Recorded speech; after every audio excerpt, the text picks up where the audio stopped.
En este último vídeo del curso vamos a atacar un tema que a mí me parece fundamental, teniendo en cuenta tu propuesta de valor verbal, para, para tenerla en cuenta, para practicarla de forma conjunta junto con esa parte verbal, ¿no?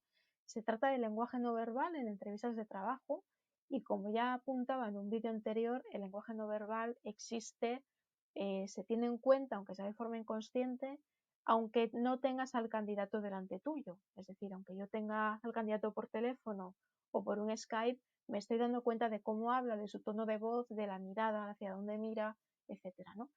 Y todo esto me influye, aunque, como repito, pueda ser de forma inconsciente, en lo que yo estoy entendiendo de esa persona, ¿no? Por tanto, la parte verbal que hemos visto hasta ahora, de cómo contestar esas preguntas típicas de entrevistas, debe de ir acompañada de una parte no verbal en la que el candidato efectivamente se muestre como alguien seguro, pues eso, concreto, positivo, incluso en el tono de voz, seguro en la forma de mirarme, en su postura corporal, etcétera, etcétera, ¿no? Todo debe de ir en un todo, ¿no? Valga la redundancia. Vamos a ver entonces con alguna imagen de qué se compone, de qué diferentes aspectos se compone el lenguaje no verbal en las entrevistas de trabajo y cómo tenemos que comportarnos, ¿no? En esas entrevistas. Primer punto sería la postura corporal. En este caso, cómo estamos sentados en una silla, con respaldo o sin respaldo, como sería este caso, cosa que puede pasar, ¿no? Debo decir, de hecho, que la postura corporal, una mala postura corporal, influye incluso en el tono de voz. Si tú estás mal sentado, la voz no es tan segura o tan directa como sería si estuvieras realmente sentado bien, ¿no? La postura correcta sería la que vas a la izquierda, la persona que está sentada con la espalda recta, la columna recta, brazos y piernas los lleva sin cruzar, si te das cuenta, y tiene las manos apoyadas en las rodillas o en las pantorrillas, ¿no? Esto, digamos, que indica un poco de seguridad, e incluso es una postura que se dice abierta, ¿no? Y abierta en el sentido de que estoy predispuesta a hablar contigo. Sin embargo, si desde el principio, en algún momento de la conversación, la persona cruza las piernas o cruza los brazos, da a entender que no está cómoda de alguna forma, ¿no? Si bien hay que diferenciar posturas naturales, porque hay gente que siempre tiene las piernas cruzadas, pase lo que pase, ¿no? Pero bueno, si lo hace en algún momento de la conversación, eso ya te está diciendo algo. Postura, por tanto, correcta, sentarse bien, espalda apoyada en el respaldo de la silla si lo hubiera, y si no, columna recta igualmente, brazos y piernas sin cruzar, la postura lo más abierta posible, ¿no? Dispuesta a comunicarme contigo, ¿no? Sin embargo, la postura de la derecha está como muy desgarbada, ¿no? Da impresión incluso de dejadez, ¿no? Una persona que le da igual cómo se sienta, que viene aquí a soltarme lo que sea y luego se va, ¿no? No conviene por eso, porque das una impresión que no es, pues, de total seguridad y de que puedo confiar en ti de alguna forma, ¿no?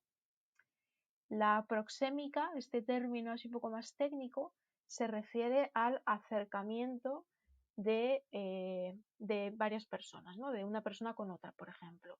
El ejemplo típico para entenderlo sería, pues, cuando hacemos cola para entrar en algún sitio, por una cuestión cultural, pues nosotros, por ejemplo, dejamos una cierta distancia, también inconsciente, y hay culturas en las que esa distancia es menor, se reduce o incluso mayor, por ejemplo, ¿no? Depende un poco de la relación social entre todos. En el caso de una entrevista, y aquí sí que hablaríamos de una entrevista presencial, fundamentalmente, porque con una pantalla por en medio, un teléfono, no cabe tanto hablar de esto. Si yo tengo a la otra persona sentada, el entrevistador, en un lado de la mesa y yo estoy en este lado de la mesa, tiene que haber una distancia entre los dos, ¿no? Yo, como persona candidata a la que se la entrevista, me quedo sentada en mi silla con la espalda recta, lo que decíamos antes, y en ningún caso invado el espacio del entrevistador, que sería la mesa en este caso, ¿no? Es decir, yo no me echo encima de la mesa ni coloco mi carpeta o pongo las manos encima de su mesa, porque me estoy acercando demasiado a su territorio, ¿no? Me mantengo en el mío y esa persona se mantiene en su territorio.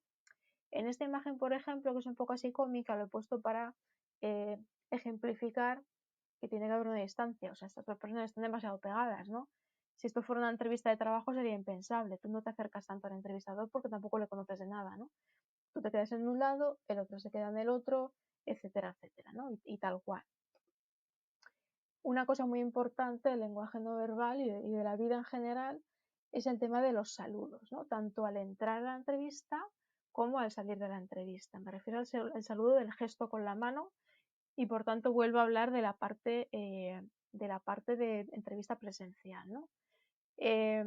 Si yo te voy a dar la mano como la da la mujer de la derecha, la otra persona me da la mano también, ¿no? No me hace esto que hace esta persona de la izquierda. El gesto de dar la mano también indica mucho de ti como persona, ¿no? Es decir, si tú la das así, de forma recta, sería lo correcto, de forma firme, pero sin apretar demasiado, ni muy flojo, y de forma recta. Hay personas que dan la mano así, y esto indica un poco de que tú eres la persona que lleva aquí el mando, cuando en una entrevista como candidato es al revés, realmente. Hay gente que lo da así, que sería lo contrario, que es como sumisión, ¿no? Todo de forma inconsciente, ya digo, pero lo normal es darle así, de forma firme, que esté bien, y ya está, tal cual, tanto al entrar, dar la mano, como al salir, dar la mano. Por otra parte, el tema de la mirada debe de ser directa con el entrevistador, directa pero no desafiante casi, como estamos viendo aquí, ¿no? Es decir, yo te miro a ti porque estoy hablando contigo, te estoy contando las cosas a ti y no a otra persona, y por tanto te miro de forma directa, no agresiva, como digo. Es muy habitual que en una entrevista, pues un candidato, cuando haya una pregunta que no sabe cómo contestar, se siente incómodo o lo que sea, deja de mirar al entrevistador a la cara y empieza a mirar hacia otros lados, habitualmente hacia abajo, ¿no? Que esto incluso pasaba pues cuando estabas en el colegio y te preguntaba algo el profesor y nadie quería contestar, todo el mundo miraba hacia abajo, ¿no? Pues es un poco esa idea. Por tanto, mantener esa mirada de forma serena, tranquila, sin agresividad, y no desviarla, no empezar a mirar a otros sitios para no indicar que estás más a gusto, ¿no? De alguna forma. Y luego hay otras cosas relacionadas con el lenguaje no verbal también interesantes, algunas más controlables que otras, digamos. Por una parte, el tema del tono de voz, en el sentido de que deberías de tener un tono de voz tranquilo, seguro, que se te entienda bien vocalizando, que esto es un añadido, pero se sobreentiende, ¿no? En definitiva, un tono de voz tranquilo, que apetezca escucharte y que no te notes el nerviosismo, ¿no? Esto es más difícil de controlar porque en el momento que tú estás nervioso, lo primero que te va a fallar es la voz, habitualmente, con lo cual tiene más difícil solución, ¿no? Quitando temas de respiración, tranquilizarse, todo esto.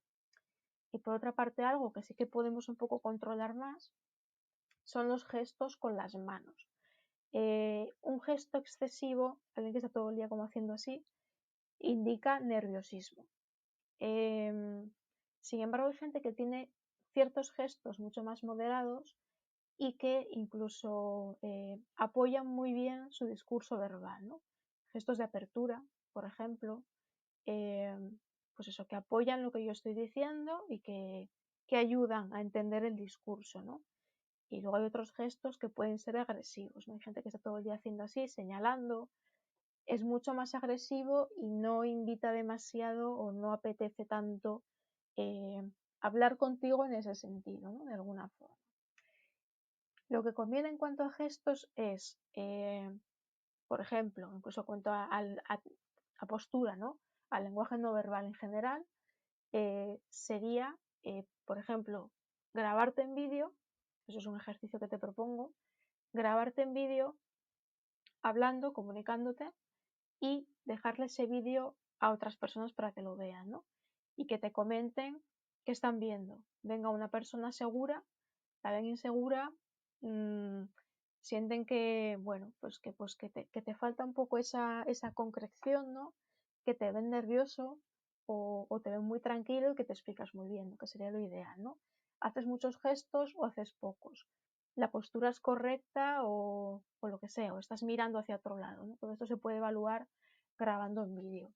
Los gestos son controlables en el sentido de que si yo me grabo y me doy cuenta de que estoy gesticulando continuamente, es más interesante intentar corregir en el sentido de intentar pues tener las manos, eso, pues un truco, tener las manos encima de las pantorrillas, como veíamos con todas las posturas, y intentar mantenerlas ahí la mayor parte del tiempo para no empezar a gesticular de forma un poco como excesiva, ¿no? Sería esto. Cuidado también con moverse demasiado en la silla, cosas que suelen acompañar ese gesto excesivo o esa mirada un poco distraída, ¿no? También es importante. Bueno, con esto en principio doy un poco por cerrado este último vídeo.